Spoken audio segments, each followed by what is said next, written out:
Today I'm going to be sharing my thoughts about The Sun is Also the Star by Nicola Yoon. This is Nicola Yoon's second book, I believe. She wrote Everything, which came out a year ago. The Sun is Also a Star follows two characters, Natasha and Daniel.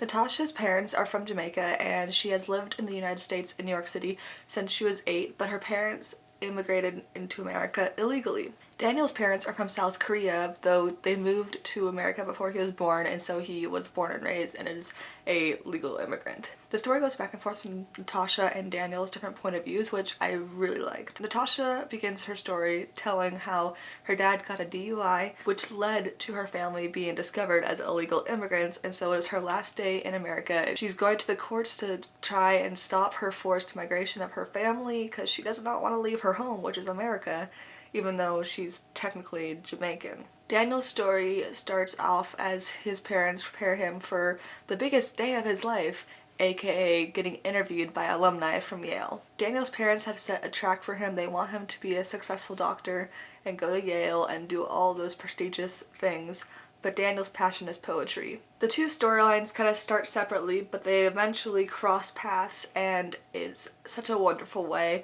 And the story is a lot about destiny and whether or not destiny is really a thing, or if destiny is malleable, or if destiny is set in stone.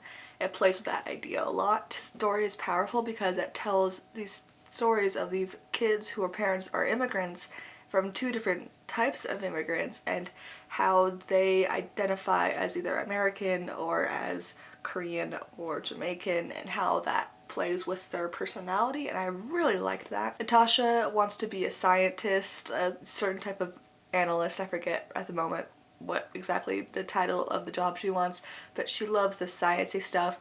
Daniel, like I said earlier, wants to be a poet. He loves the creative. He loves the other half of the brain. So they represent the two halves of the brain, and when they meet and Daniel decides that he's gonna try and get Natasha to fall in love with him, those two sides clash, but they also overlap in a lot of cool places, and I really like that idea a lot. Because a lot of times we see the art world and the science world as totally separate and there's no crossover ever, but there really is crossover and we kind of overlook that a lot of times. I listened to this on audiobook, and I also listened to Everything on audiobook, and the same lady who does the Everything narration does the Natasha narration in The Sun is Also a Star audiobook, though there is a different guy to play Daniel's voice, and then also, besides Daniel and Natasha, there's random chapters that have like the etymology of words or the history of these very minor characters that play a bigger part eventually, but it's really interesting, the mix of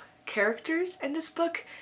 Obviously there's the main two, but the characters that they interact with and they meet get a little tiny chapter, and you see their history and their future and their wants and needs and problems as well. The book shows how complicated human beings are, and this does have a love story in it, but I would not say that it's fully a love story. I think it is more of a coming of age story.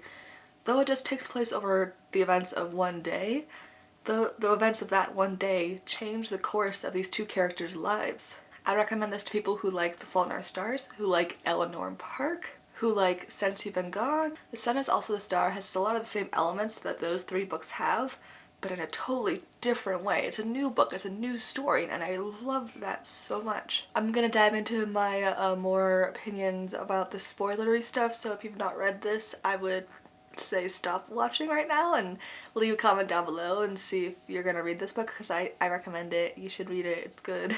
I loved Daniel. I love how persistent he was about getting her to fall in love, because she found it such an odd way of thinking, because it's so like artsy and fate and all those kind of like whimsical things, and Natasha's like, give me the facts, what I have to deal with other things, and I think it's a fun idea to play with. I like at the end of the book where they switch ideas, and how Natasha suddenly is like, oh, maybe there is like poetic-y things about the universe and that it's not all explainable by data. Daniel is suddenly, oh, I need facts, I need to know the truth, that sort of thing. I liked that switcher upper.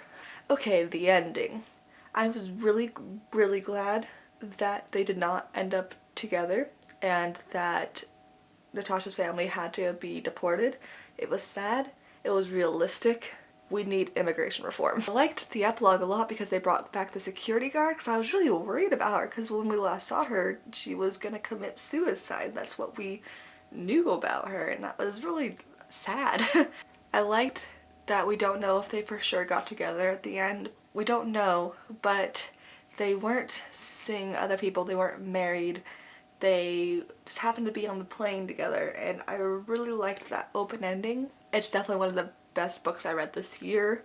I highly recommend that you read it. It is a very powerful story, and a story that I think we need at this time in our lives. And even if you don't like YA, I think you could still get a lot from this book. That is all for today and today's Vlogmas video. If you've read this book, please tell me what you thought down below. If you have any recommendations based off Nicola Yoon's stuff, please let me know. I'm always looking for more fun stories and own voices stories especially. Please let me know if you have any great ones that I should read. Thanks for watching. I'll see you next time.